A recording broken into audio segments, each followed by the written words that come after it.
carta del apóstol Pablo a los Corintios, capítulo 16, versículo 13. Velad, estad firmes en la fe, portaos varonilmente y esforzaos. Como nosotros somos creyentes, de hecho estamos reunidos en una iglesia cristiana que tiene unas particularidades por ser cristianos y defendemos la fe cristiana, como somos creyentes, asumimos el papel creador, legislador y redentor de nuestro Dios.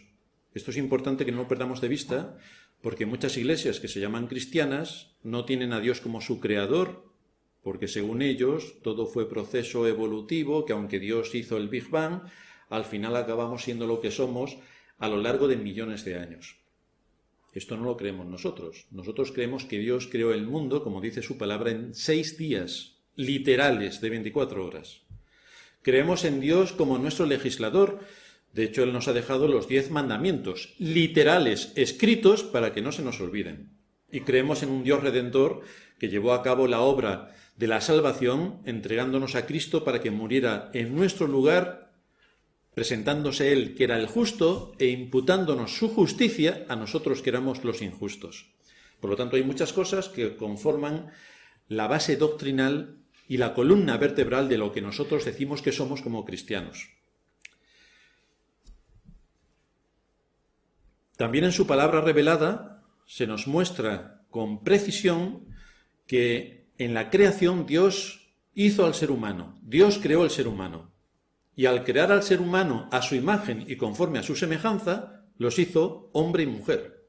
En la creación, libro de Génesis, los hizo hombre y mujer. Por lo tanto, esto también nosotros lo tenemos en cuenta porque está al mismo nivel que el resto de doctrinas que aparecen precisamente en el libro de Génesis.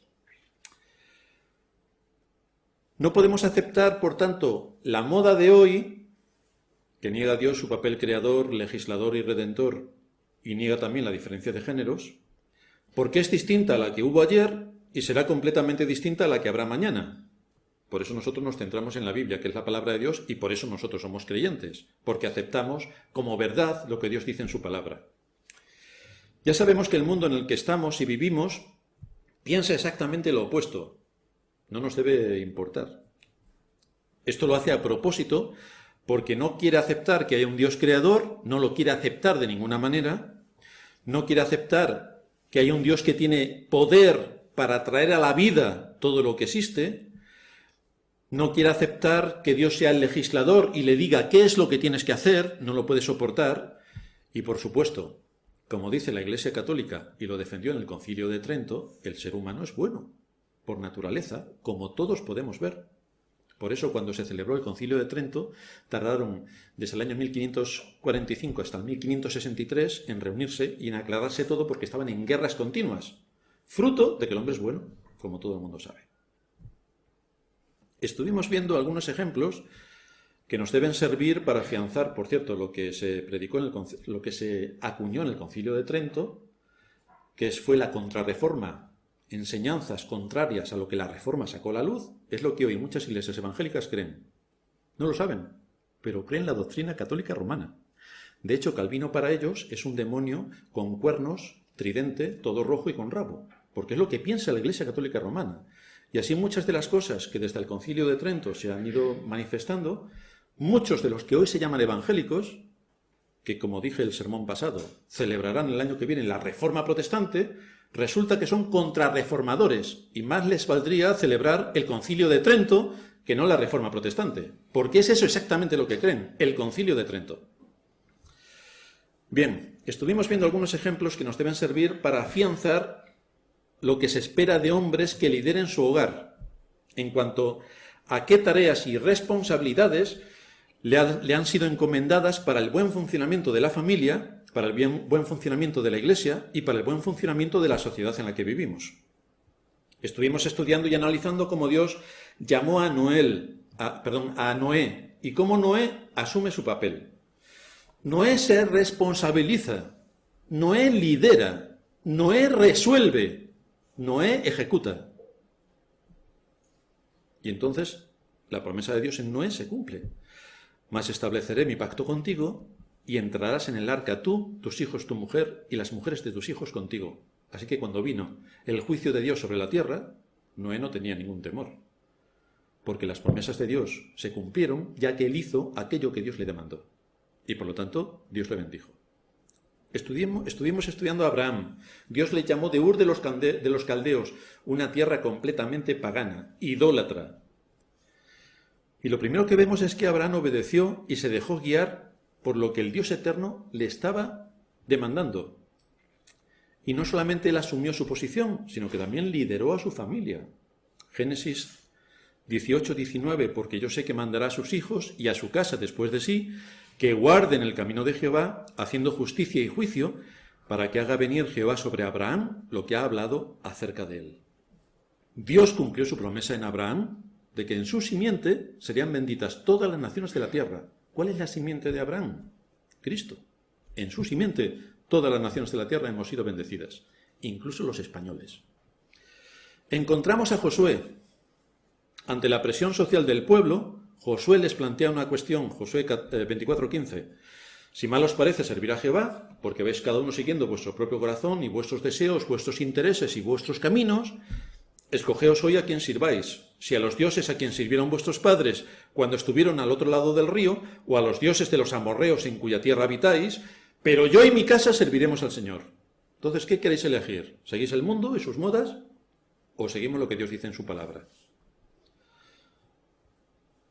En Josué encontramos también un ejemplo de lo que supone asumir el papel de hombre delante de Dios. Dios le dice, esfuérzate y sé valiente. Los cristianos de nuestra época entienden en este texto, acomódate y estate tranquilo. Pero no es eso lo que dice. En la práctica, los hombres que se llaman creyentes de la multitud de iglesias entienden otra cosa. Pero es que no leen. Esfuérzate y sé valiente. Porque vas a tener muchos problemas en la vida. Y si no te esfuerzas y eres valiente, te van a derrotar por todos sitios. Encontramos a David. Él era consciente de que partía de este mundo, dijimos. Dejaba la responsabilidad del reino a su hijo Salomón. Así que quiero recordarle cómo debe llevar a cabo sus responsabilidades. Primer libro de Reyes, capítulo 2, versículo 2. Dice David, yo sigo el camino de todos en la tierra. Salomón, esfuérzate y sé hombre. Guarda, ¿cómo te puedes esforzar y sé hombre? Aquí está. Guarda los preceptos de Jehová tu Dios, andando en sus caminos y observando sus estatutos y mandamientos, sus decretos y sus testimonios, de la manera que está escrito en la ley de Moisés, para que prosperes en todo lo que hagas y en todo aquello que emprendas. ¿Qué es esfuérzate y sé hombre? Pues aquí lo tienes. Esto es esfuérzate y sé hombre. Primer libro de Crónicas, capítulo 28, versículo 10, donde David habla de nuevo con Salomón, que tiene que edificar el templo, cosa que Dios no le permitió a David, pero sí a Salomón. Y entonces le dice David, mira pues ahora que Jehová te ha elegido para que edifiques casa para el santuario. Ponte a dormir, a ver si te vienen las ganas, y si eso, cuando te apetezca a ti, si tienes tiempo, eso sí, si tu mujer te deja, en fin, cuando te veas cómodo, y sobre todo si buscas a alguien que lo haga por ti, mejor, pero cuando estés cómodo, entonces ponte a trabajar. ¿No? Dios te ha elegido para que edifiques casa para el santuario. Esfuérzate y hazla. Pero ya, hazla. Encontramos al Señor hablándole a su pueblo a través del profeta Ageo, que es el texto que leíamos en la introducción, versículo 2 del libro de Ageo, capítulo 2, versículo 4, y dice allí, Zorobabel, esfuérzate, dice Jehová. El templo estaba destruido. Esfuérzate también, Josué, hijo de Josadac, sumo sacerdote. Cobrad ánimo, pueblo todo de la tierra, dice Jehová, y trabajad. Aquí entre la obediencia, que nunca la hemos oído, esa palabra un término desconocido para nosotros, y lo de trabajar, que tampoco lo hemos oído, resulta que muchas de las enseñanzas de las Escrituras se mueven en ese contexto. Obediencia, trabajo, responsabilidad, valor, esfuerzo, sacrificio. Aquí encontramos cómo se evidencia la fe. ¿Cómo se evidencia? Yo creo en Dios. Sí. ¿Cómo se evidencia la fe?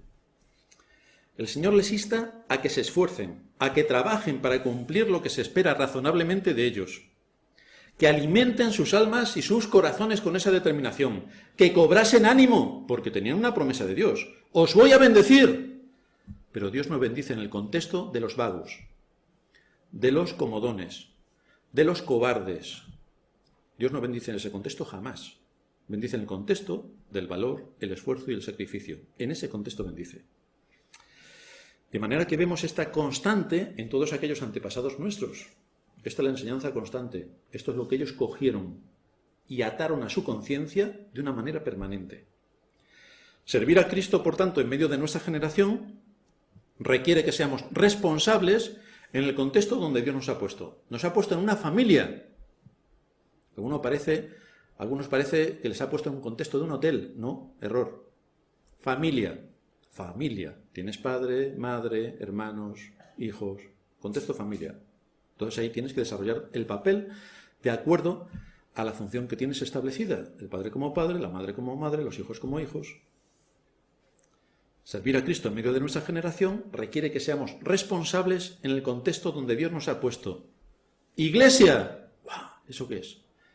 Pues es donde son convocados todos aquellos que creen en Cristo para la adoración pública de su nombre, para ser instruidos en toda verdad y para que la Iglesia sea columna y baluarte de la verdad a fin de que alumbre en un mundo de tinieblas. ¿Y eso quién lo hace? El pastor. Ale, hasta la semana que viene, hermanos. No lo hace el pastor. El pastor es un miembro más de la Iglesia con funciones específicas que necesita de toda la Iglesia para que la Iglesia funcione. Pero la Iglesia no es el pastor, eres tú. Eso también debemos tenerlo en cuenta. Sin embargo, lamentablemente, nos encontramos en que aquellos que no asumen su responsabilidad en el hogar porque viven en un hotel, tampoco asumen su responsabilidad en la Iglesia porque es un supermercado. Entonces, entre el hotel, el supermercado y los siervos que tengo en casa, que son mis padres, ¿para qué me voy a preocupar yo del mundo con lo feliz que vivo? Así que hoy nos vamos a hacer alguna que otra pregunta respecto al deber que deben cumplir los hombres, no las mujeres, los hombres. ¿De dónde proceden las virtudes que deben caracterizar a un hombre? ¿De dónde proceden? Muchos hombres y jóvenes se están frotando las manos ahora que están escuchando el sermón, pensando, menos mal que esas virtudes que deben ser características de los hombres, yo no tengo ninguna. Entonces, como yo no tengo ninguna virtud de valor, de sacrificio, de esfuerzo, ¿qué suerte tengo? Así que yo a dormir, cuando tenga que pedir dinero se lo pido a mi padre, que para eso está. La comida, por supuesto, mi madre me hace unas comidas que no veas. Yo duermo y si eso puedo estudiar un poco. Y si no, pues tampoco, porque uno también suspende exámenes, ¿no? Como yo, claro.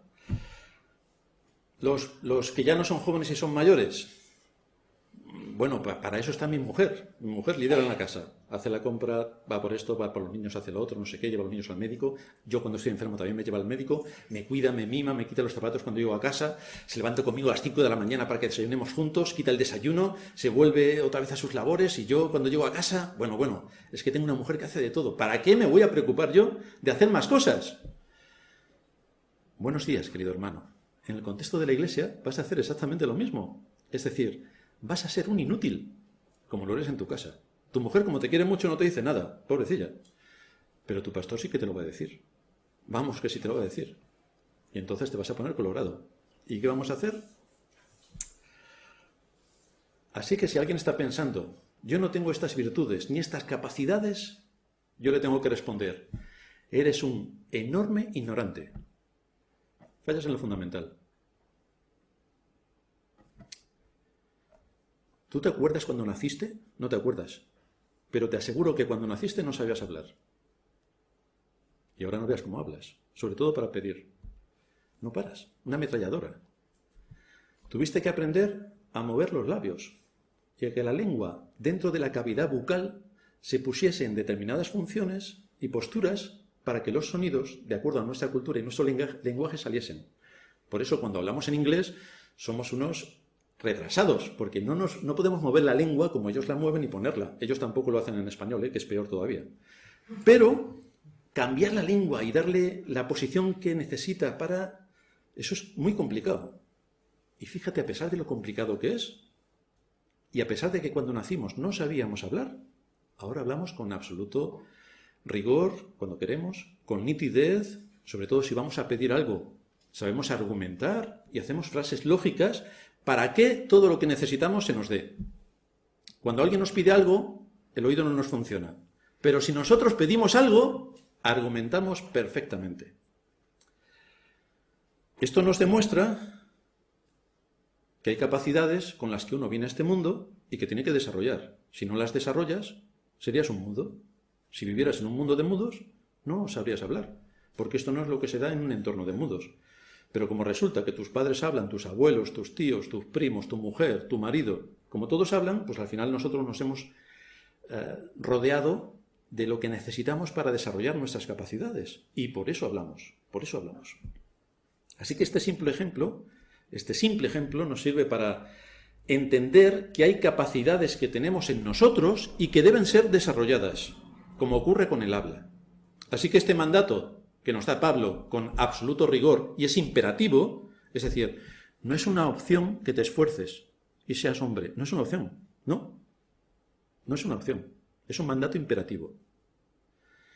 Por lo tanto, te lo expone para que te puedas enfrentar a las presiones de tu entorno, que van a ser innumerables, a los engaños de tu corazón, que van a ser más todavía, a la comodidad. ¿Eso de comodidad qué es? Seguro que lo sabes. A la incredulidad. Y es que Dios dice esto, pero yo no me lo acabo de creer, porque yo pienso que es esta otra cosa. En todo caso, lo que el apóstol Pablo nos expone es un mandato imperativo. Esfuérzate y sé hombre. Eso es lo que nos está diciendo. Imperativamente. Repito, no es para ver qué te parece. No. Es para que lo tomes como un mandato imperativo, que lo hagas. Ya. Así que a esto nos expone el apóstol Pablo. No te puedes justificar en absoluto si empiezas... Es que cuando los niños tienen 2 años, 3 años... incluso como Carla, tiene un poco más, y dice, es que, bueno, no lo creemos. Pero cuando pasas de la edad de Carla, ya no nos lo creemos. Ya no, es que no vale. Si quieres liderar un hogar, si quieres proveer todo lo necesario para tu familia, si quieres servir a Cristo, si eres cristiano, supongo que querrás servir a Cristo.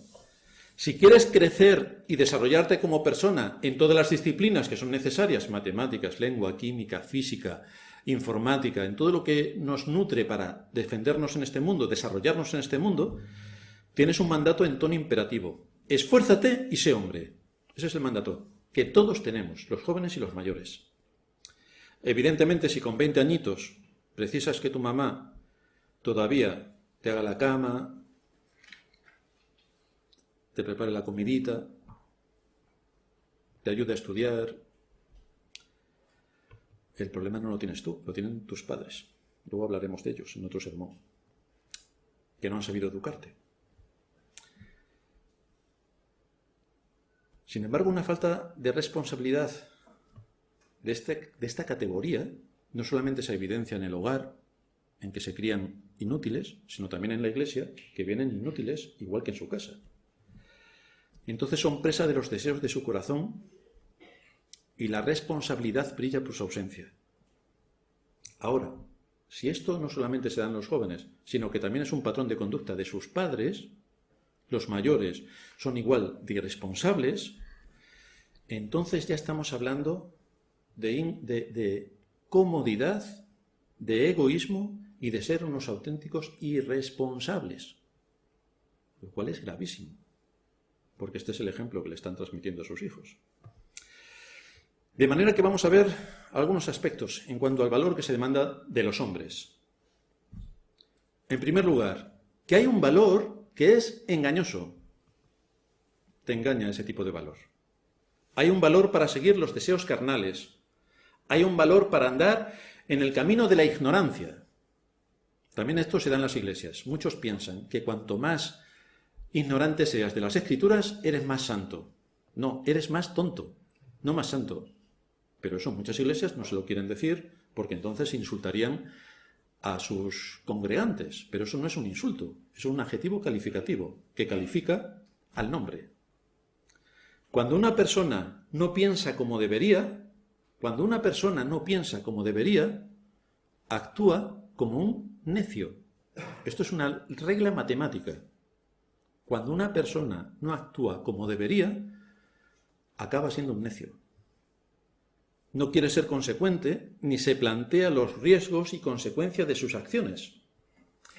Aunque esa persona se crea que es muy valiente por enfrentarse a todos siguiendo sus deseos, lo que produce ese tipo de necedad es más bien un espíritu temerario. ¿Quiénes son los temerarios? Los que dicen, me voy a tirar desde un balcón del 7º piso a la piscina. Pues es un milagro que caigas en la piscina. Lo normal es que caigas en el pavimento y te mates. Pero esto es lo que hacen muchos jóvenes. Es que esto es tener valor. Esto es tener valor. Vamos, ármate de valor y tírate desde un balcón. Y efectivamente muchos se tiran y se matan. Este es un valor completamente temerario. Este no es al que se refieren las Escrituras.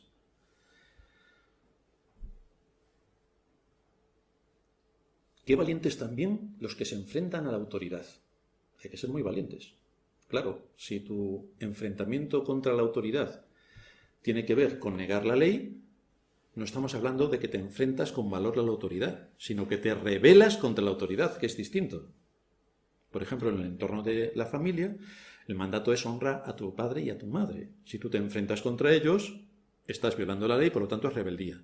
En el contexto de la Iglesia es honra a tus pastores. Tienes que tener cuidado, porque si te rebelas, si atentas contra ellos, se llama rebeldía.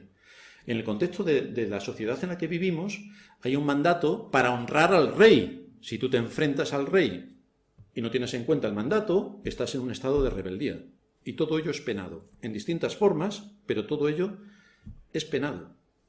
¡Qué valientes son los que se enfrentan a las autoridades! Eso no es valor, es rebeldía.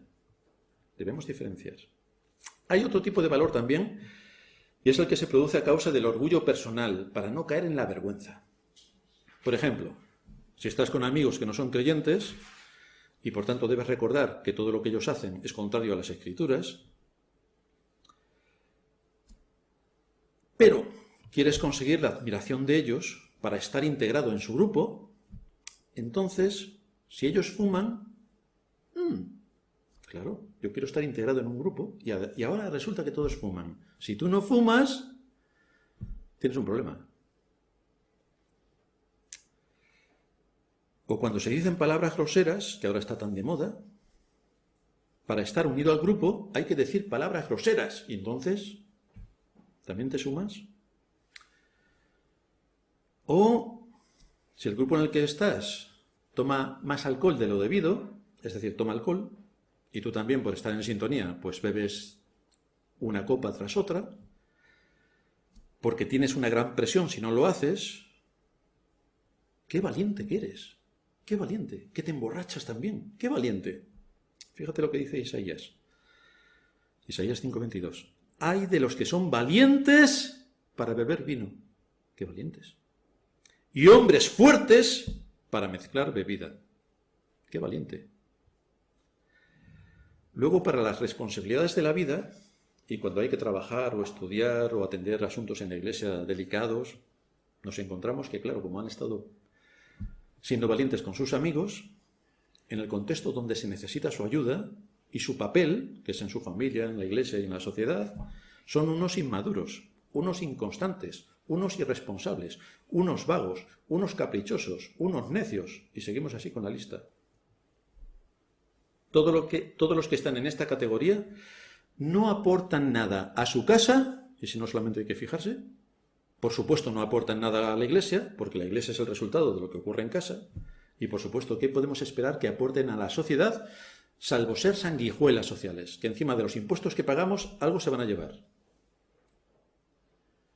Esto ocurre con los jóvenes, pero también ocurre con los mayores. Si están buscando los mayores su propia comodidad, irá arrastrando y demorando todo aquello que hay que hacer en su casa y, por supuesto, todo aquello que hay que hacer en la Iglesia. Un ejemplo más lamentable a los jóvenes no se puede dar. Y resulta que se puede dar por parte de los mayores. En segundo lugar, hay un valor interesado. Es la determinación que hay en muchas profesiones para conseguir unos objetivos. Y por lo tanto me interesa ser valiente por los objetivos que voy a obtener a cambio de mi valor. Y hay que privarse de ciertas comidas o de muchas comidas, hay que privarse del ocio, hay que privarse de vacaciones, hay que privarse de sueño, hay que privarse de muchas cosas porque quiero ser un deportista de élite. Y un deportista de élite no está durmiendo 12 horas, juega 27, se va de parranda con sus amigos, no, tiene una disciplina súper estricta. Por eso está donde está. Así que es un valor interesado. Esta clase de esfuerzo y valentía que se muestra en estos campos de las disciplinas deportivas, o de algunas disciplinas también en algunas profesiones de alto nivel, por sí solos no manifiestan el valor de un hombre, no manifiestan su carácter masculino, sino que la naturaleza carnal humana puede usar elementos del valor y de la masculinidad de un hombre para conseguir ambiciones personales. Entonces tenemos ahí a hombres. Tú ves a un deportista y ves a un hombre, todos sus músculos en acción, cumpliendo sus objetivos, sometiéndose a disciplina, siendo un hombre en el ejercicio de sus funciones en la profesión que tiene. Cuando el pecado es el que gobierna el corazón, los rasgos de la masculinidad y el valor de un hombre son usados para satisfacer el egoísmo de ser el Balón de Oro de la liga, el mejor equipo del año, el hombre de moda. Todo eso se utiliza para obtener este tipo de aplausos humanos. En tercer lugar, hay un valor que es bíblico. La verdadera masculinidad, el verdadero valor de un hombre es el que proviene de Dios. Es la capacidad que Dios otorgó en la creación y que a pesar de la caída, esa capacidad es restaurada por la gracia de Dios y da guía y dirección para saber cuál es nuestro papel y nuestro propósito en este mundo. Es con la comprensión y el alcance de lo que implica la palabra de Dios cuando un hombre puede esforzarse y ser valiente, porque tiene una motivación y tiene una enseñanza. ¿Qué me dicen las Escrituras? Y entonces esto me motiva para cumplir mi propósito en este mundo, porque es Dios quien me lo demanda. Así que puedo hacer lo correcto, así que puedo portarme varonilmente, así puedo agradar a Dios, así puedo cuidar mi alma, así puedo cuidar mi familia y así puedo cuidar la iglesia. Pero todo esto está envuelto. Esta responsabilidad y esta motivación que tiene por parte de Dios al haberle salvado y darle en las Escrituras todo lo que necesita para desarrollar sus capacidades, le va a ir conduciendo para crecer como persona. Le va a ir dando sabiduría, porque con el conocimiento que va a adquirir de las Escrituras, a la hora de ponerlo en práctica, va a ver cómo se tiene que aplicar. Va a tomar decisiones correctas, va a tener en cuenta las presiones que tiene del mundo en el que vive, va a conocer su corazón y va a saber que su corazón es engañoso más que todas las cosas, y entonces va a estar preparado. Sobre todo va a conocer también a Satanás y sus artimañas del error para llevarle por el camino que no debe, y va a estar preparado por medio del Espíritu Santo para hacer frente a las sutilezas del mundo, que le atacan por todos sitios. Pero la Escritura le capacita para hacer frente con las herramientas que ella nos da. En estos tiempos donde los géneros se confunden, donde las mujeres y los hombres tienden a vestir prácticamente igual, en una sociedad además que está marcada por los rasgos afeminados, por eso muchos hablan con tanta dulzura, pero son rasgos afeminados, el valor y la determinación que nos marca la Escritura es una de las características que más ausentes están en los cristianos. Los varones cristianos es una de las características que más ausentes están.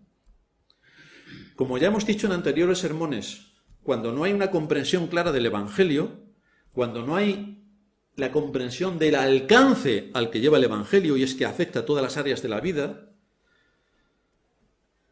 la conducta y la actitud del hombre es vital en cuanto a cómo tiene que gobernar su propia vida, cuál es el camino que debe seguir, cuáles son las decisiones que tiene que tomar en su familia, porque hay que tomar decisiones, cuáles son las decisiones que hay que tomar en la iglesia, porque hay que tomar decisiones, y cómo una falta de valor en este sentido, va a ser pagado muy caro con situaciones en su vida, en su familia y en la iglesia que van a sobrevenir y que van a traer dolor y frustración sobre todos, especialmente porque no hay una dirección firme. No se sabe ser un hombre. Y como está medio afeminado, en el sentido mental, no sabe que él es el que tiene que liderar, apoyar, contribuir con todo lo que esté al alcance de su mano para sacar adelante aquello que Dios le ha dado. Y piensa, si es esposo, pues ya lo hará mi esposa, que para eso es mi media naranja. Y si está en la iglesia, pues ya lo hará el pastor, que para eso está. El caso es, ¿qué tienes tú que hacer? Nada. Cuando pueda, si puedo y tengo ganas, entonces podré hacer algo. Pero resulta que no siempre tengo ganas, no siempre puedo y no siempre hay cosas que hacer. Así que no tengo por qué hacer nada. Pero el argumento es bastante convincente para uno mismo, porque se engaña pensando que no tiene que hacer nada, que para eso están los demás.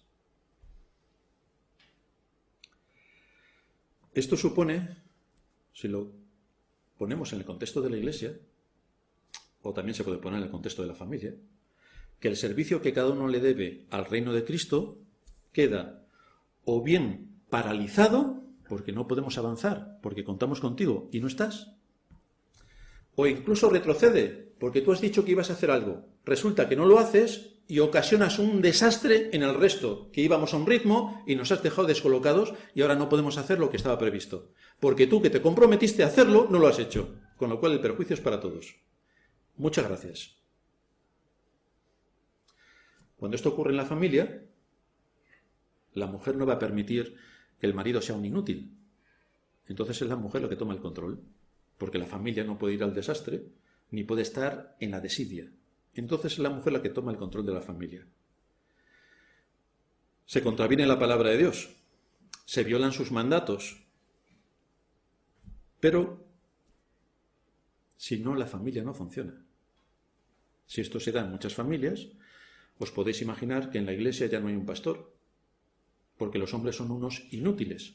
Habrá una pastora que por lo menos trabaja. Por lo menos trabaja. Y así nos encontramos como se violan todos los principios de la ley de Dios, porque los hombres han desistido de su papel. Son unos vagos, unos cobardes y unos inútiles, y por lo tanto, ante semejante ganado, las mujeres tienen que tomar un papel que no les corresponde, y que lo tienen que tomar porque no les queda más remedio, gracias a los hombres. En cuarto lugar, hay un valor que se fundamenta en las promesas. Dios no nos ha dejado solos ni a expensas de nuestras propias fuerzas. Dios nos da su palabra y su espíritu para enseñarnos cómo tenemos que dirigir nuestras vidas.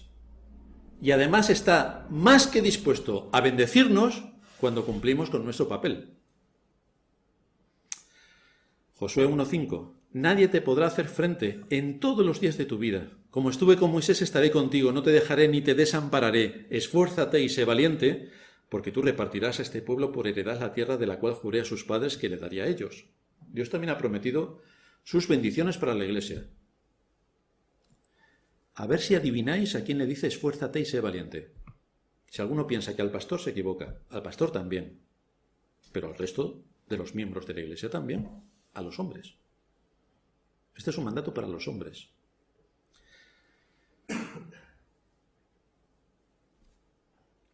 Esto de servir a Cristo no es un tema sentimentaloide.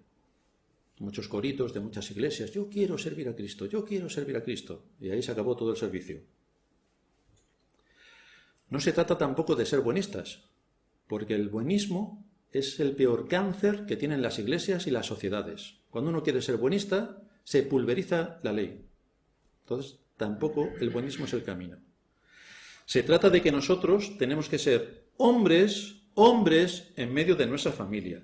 Y recuerdo que ser hombres en medio de nuestra familia no es decir, aquí mando yo. Eso no es ser hombre, eso es ser un Napoleón en pequeñito. Y como no estamos en la época de Napoleón, esto sobra. Ser un hombre tiene que recordar, aquel que es un hombre tiene que recordar que debe someterse a su cabeza, que es Cristo. Y debe recordar que la mujer que le ha sido dada por esposa es una hija de Dios, que ha sido puesta a su cuidado. Así que, cuidado como tratas a tu esposa. Cuidado como tratas a tu esposa, que es una hija de Dios, que ha sido puesta a tu cuidado. Ojo. Por otra parte, eso en lo que concierne a nuestra familia, por otra parte, en el contexto de la Iglesia, recuerda también tus responsabilidades, que las tienes. Tienes que apoyar la expansión de la obra de Cristo con todos los recursos que Dios te haya dado.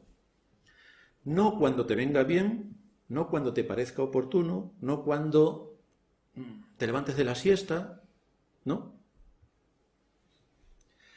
Debemos ser conscientes de que tenemos una promesa ciertísima, y es que Dios derrama su Espíritu para capacitarnos en cuanto a nuestra responsabilidad de hacer la tarea que tenemos encomendada en el contexto de nuestra familia y en el contexto de nuestra Iglesia. Y eso conlleva que tenemos que trabajar. Conlleva que tenemos que trabajar. No son buenas intenciones. Mamá, ¿cuánto te quiero? Yo quiero mi Iglesia hasta el domingo que viene, chicos. Uy, qué buen desayuno.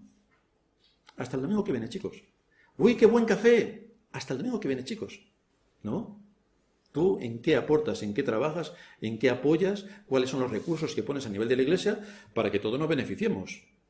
Si eres la mano, el pie, el ojo, ¿en qué puede el resto del cuerpo beneficiarse de tu trabajo? Porque todos también trabajan para ti. ¿En qué se beneficia el cuerpo de Cristo de ti?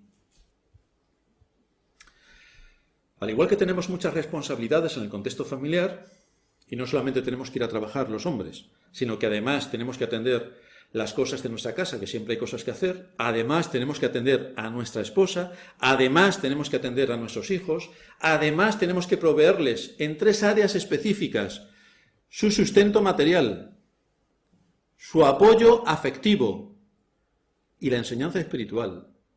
Todo eso lo tenemos que hacer también los padres. Así también, de la misma manera que esto es nuestra responsabilidad en el hogar, tenemos muchas cosas que hacer en el contexto de la Iglesia. Por eso se nos dan capacidades. Dios dio al hombre capacidades cuando le creó. Y por medio de su Espíritu a los creyentes les da capacidades para que actúen en el contexto de sus familias y de la Iglesia. Así que, sé preciso. Las imprecisiones en la Iglesia son abominables. No esperamos que todos sean perfectos en las cosas que hacen, pero esperamos un grado de excelencia superior. No trabajamos para nuestro jefe en la tierra que nos paga un salario, trabajamos para nuestro jefe en los cielos. Por lo tanto, lo que hagamos en el contexto de la Iglesia no debe ser muy bueno en cuanto a lo que hagamos, debe ser excelente. Ese es nuestro nivel, y por lo tanto todos los que quieren trabajar en la Iglesia deben saber que ese es nuestro nivel, la excelencia.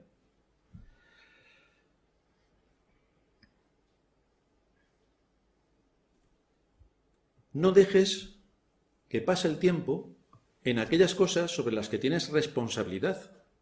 Tienes que hacer cosas. Hazlas.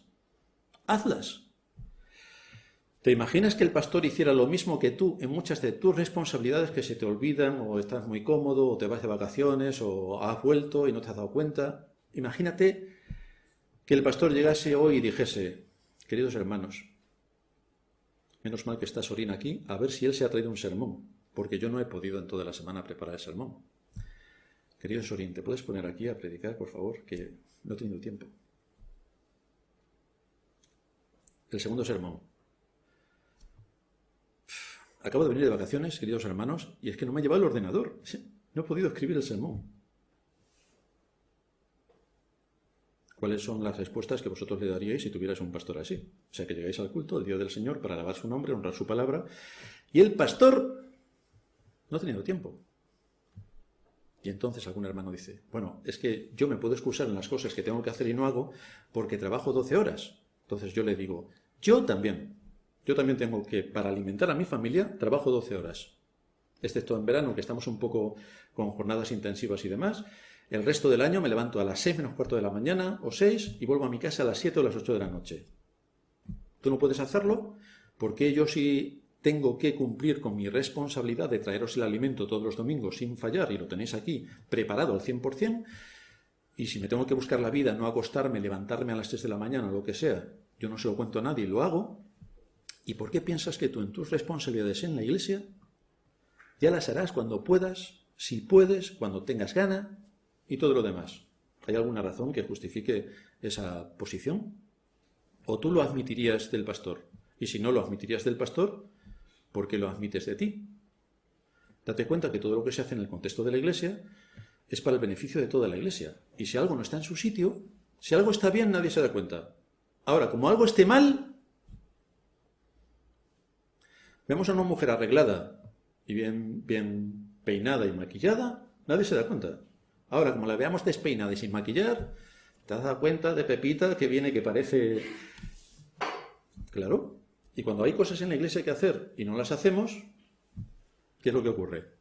Aquello es una luz roja que está haciendo clic, clic, clic, clic, clic, y pasa una semana, 2 semanas, 1 mes, 2 meses, 3 meses, 4 meses, y no se hace.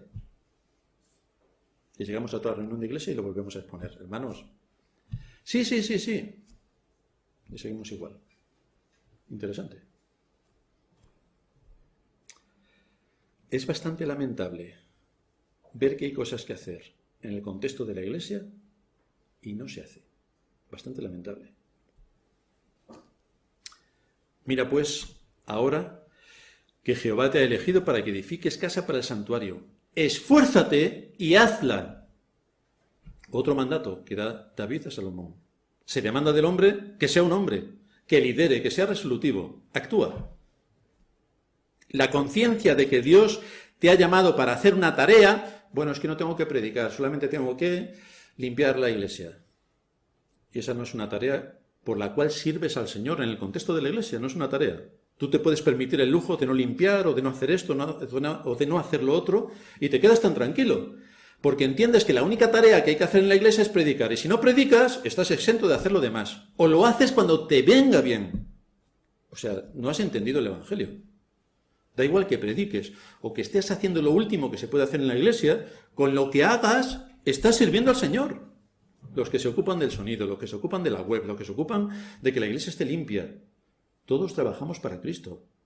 No trabajamos para el ojo humano, trabajamos para Dios y para que todo esté en su sitio y podamos adorar a Dios con reverencia, con solemnidad, podamos nutrirnos de su palabra y podamos ver en las pequeñas cosas cómo ahí también Dios está actuando en el corazón de su pueblo para hacer lo que tienen que hacer, en las pequeñas cosas. Porque si no eres fiel en lo poco, no vas a predicar en la vida. Si no eres fiel en lo poco, no vas a predicar en la vida. Tenlo claro.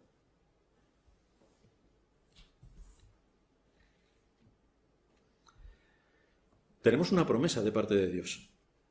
Tenemos una promesa de que cuando trabajamos, Él nos va a bendecir. Tenemos cosas que hacer y cambiar en la familia. ¿Cuándo vamos a cambiarlas? Tenemos cosas que no están bien en la familia. ¿Cuándo vamos a cambiarlas?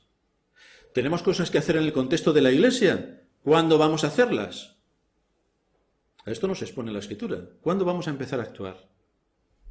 Si somos conscientes de que esta es la obra que Dios nos demanda, una obra que será para provecho y beneficio de otros, una obra que servirá para que la verdad de Dios se extienda, todo esto es una motivación y un incentivo para que hagamos lo que debemos de hacer como hijos de Dios que somos, llamados por el Espíritu Santo y justificados por la sangre de Cristo. ¿Esto qué significa? Algo que tienes que hacer en el contexto donde Dios te ha puesto. ¿Yo soy salvo? No. Porque eres salvo, ¿qué vas a hacer? ¿Cuál es la vida que Dios te ha dado?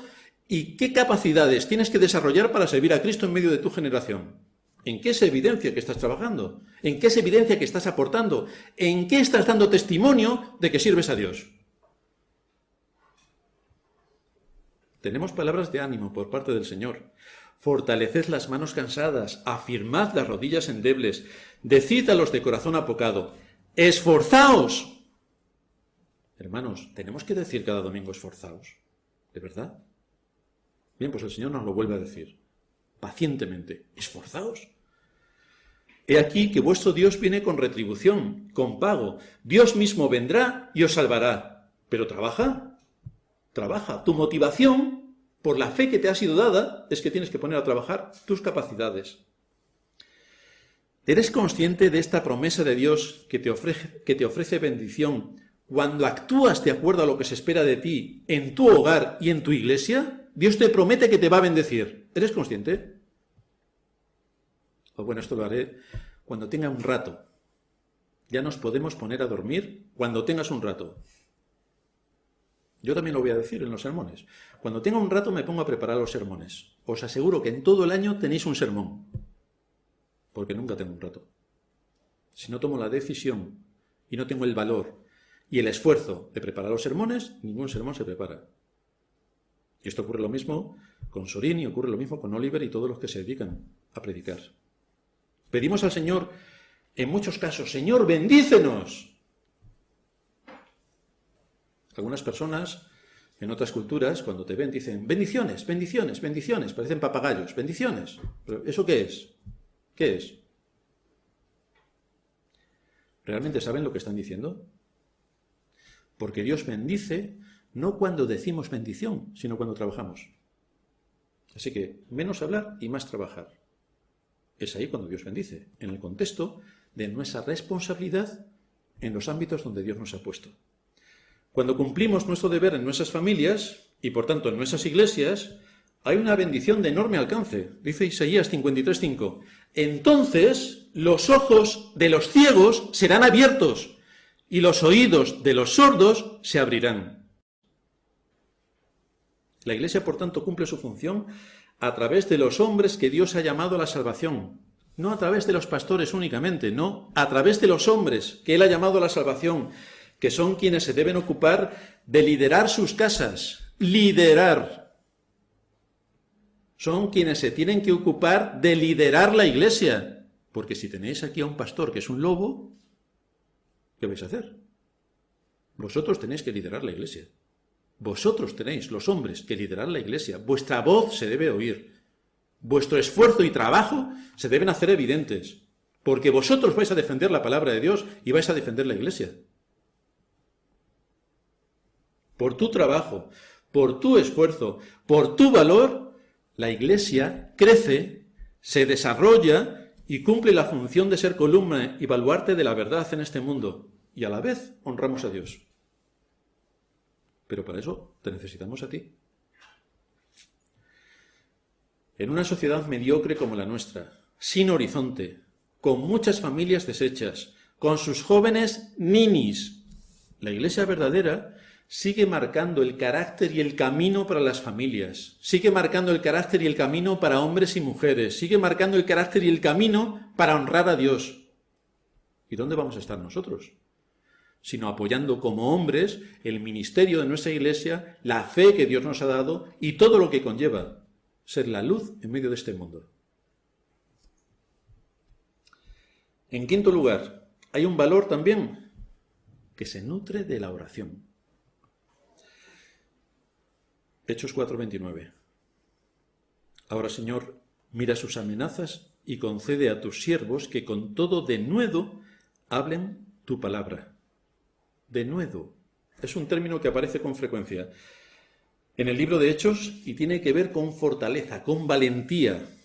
Las características que nos llevan a actuar con valor, con confianza y con seguridad de que nuestra causa es justa. Vamos a cumplirlo y vamos a hacerlo. Y vamos a poner todo nuestro empeño en cumplir este objetivo. La causa es justa y nos ha sido dada la fe para defenderla. Debemos recordar que los creyentes de la época, cuando los apóstoles están escribiendo, estaban siendo perseguidos. Perseguidos. Y no era para ponerles una multa de 100 euros por hablar en el nombre de Cristo. No. Eran despojados de sus bienes. Eran despojados de sus hogares. Eran expatriados. Eso es lo que conllevaba ser cristiano. Pero estos hombres y mujeres no se sentían hundidos ni miserables. Y esto es algo que nosotros también debemos adquirir, la fortaleza, para que, sirviendo a Dios, con los cambios políticos que se pudieran dar, nos se ha quitado todo lo que tenemos. ¿Y entonces qué vamos a hacer? Pues nos dice el libro de Hechos en el capítulo 11, versículo 19, que los que habían sido esparcidos a causa de la persecución, cambios políticos, en los cuales solamente se podía adorar al César, que era el Dios, y no se permitía ningún otro tipo de adoración a ningún otro Dios fuera del César, y por lo tanto aquellos que honraban o decían adorar a otro Dios eran perseguidos y expulsados. Los que habían sido esparcidos a causa de la persecución que hubo con motivo de Esteban, pasaron hasta Fenicia, Chipre y Antioquía, no hablando a nadie la palabra, sino solo a los judíos. Así que les estuvieron predicando. Pero había entre ellos unos varones de Chipre y de Cirene, los cuales, cuando entraron en Antioquía, hablaron también a los griegos, anunciando el evangelio del Señor Jesús. Y entonces la mano del Señor estaba con ellos, y gran número creyó, y se convirtió al Señor. Fijaos aquí el cuadro. Estas personas y familias tuvieron que dejarlo todo para huir salvando sus vidas. Quizá nos podemos hacer una leve idea de lo que ahora mismo podría suponer un cambio de régimen. Entran los que ya sabemos y entonces prohíben el culto público al Dios Trino. ¿Qué vamos a hacer? Además, si detectan que tú adoras a Dios, te vas a la cárcel. Es más, no solamente te vas a la cárcel, sino que te despojan de tus bienes. Es más, tu familia la expatrían y no saben ni dónde están. ¿Cuál sería nuestra actitud y conducta de los que somos cabeza de familia? Nos acobardamos, no hablamos con nadie, ocultamos lo que somos. Aquí se nos dice expresamente que había unos varones, hombres, que hablaron el Evangelio de Cristo cuando fueron expatriados. Y que en ese contexto de predicar el Evangelio fuera de su país, Dios los bendijo con multitud de conversiones. ¿Cómo se nutre la Iglesia? ¿Cómo se desarrolla la Iglesia? A través de los hombres, que cogen la palabra de Dios y la comunican. Pero la comunican con sus hechos, no solamente con palabras, sino que estando en medio de gran persecución, ellos predicaron el Evangelio. En medio de gran persecución, sabiendo lo que tenían encima, a pesar de eso, fueron valientes en predicar el Evangelio. Tenemos muchas cosas que hacer para cumplir con nuestro papel. Esto se nos demanda y a esto debemos dedicarnos. Pero empezamos primero por las familias.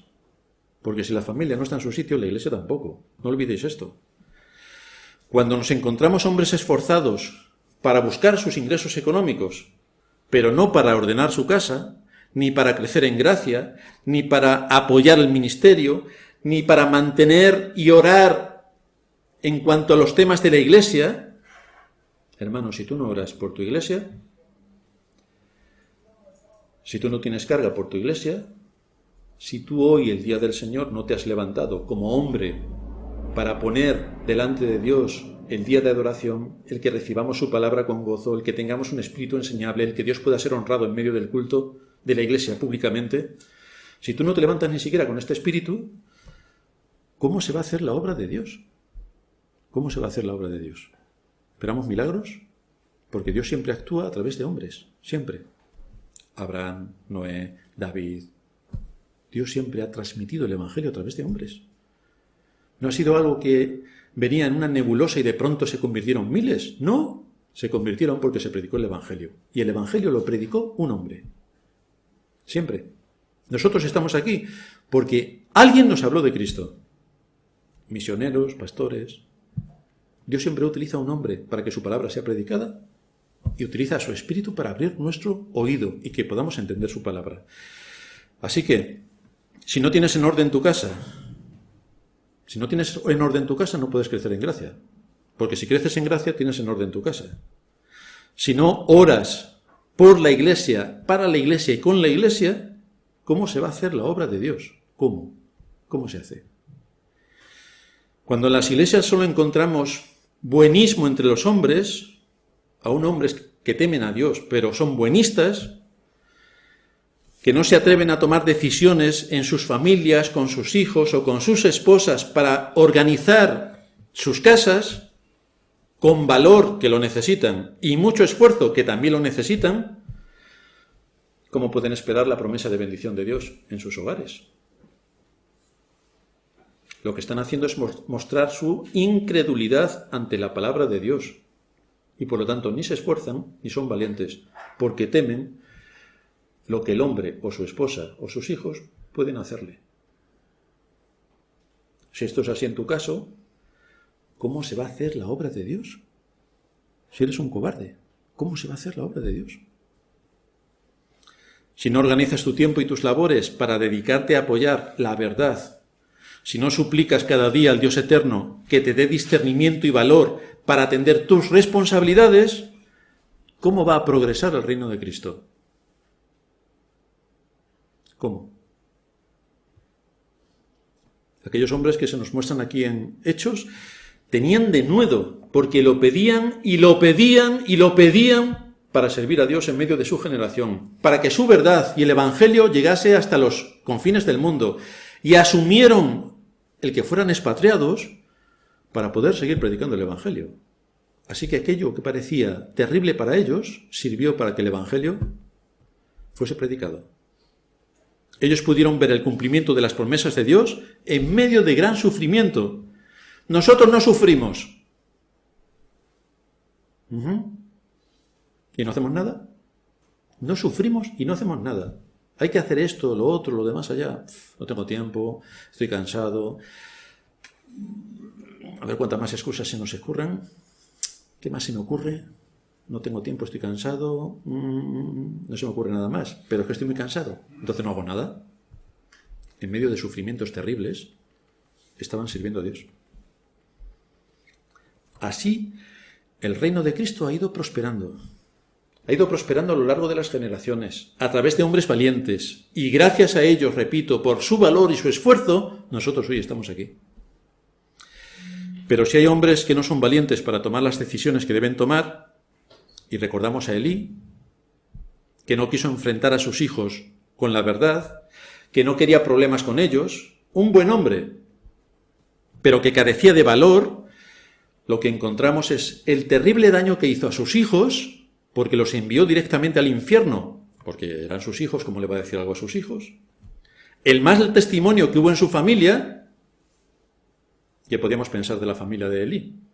Peor testimonio no se puede tener. Y el enorme daño que hizo al pueblo de Israel. Elí, una vergüenza para el nombre de Dios. Así que te tienes que preguntar, ¿mi familia es de testimonio? Porque si no lo es, tienes un gravísimo problema. ¿Podemos ver en tu familia las señales evidentes del temor de Dios en cuanto a la honra a su nombre? Porque si no se ve en tu familia, tienes un problema enorme. No importa que tú seas un buen creyente, porque Elí también lo fue.